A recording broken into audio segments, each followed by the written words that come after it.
segunda. E sem enforcar a embreagem ainda. Enforca a embreagem, ela empina.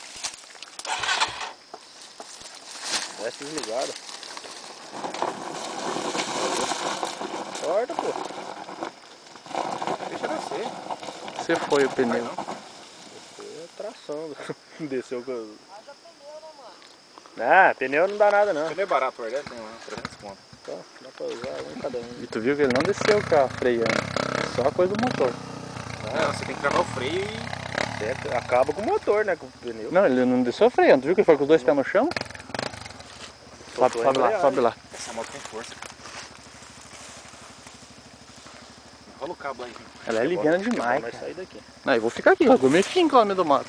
Uma coisa que eu não lavo depois.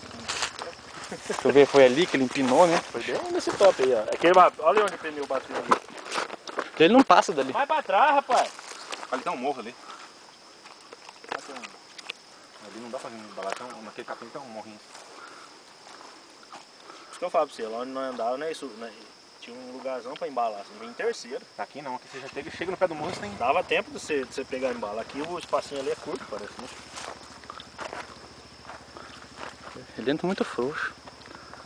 Eu não vou subir que eu faço a mesma coisa, cara. Quando eu engato o segundo aqui, eu lacro o segundo e não vou mais.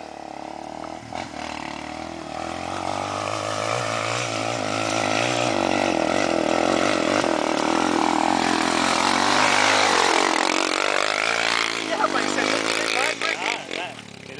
ele acha que ele não sabe andar de moto, rapaz.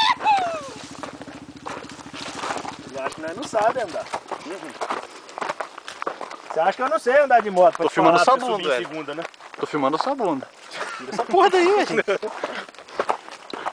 Ai, que sua. Tem a bota, calça, tira até a cueca pra você subir agora.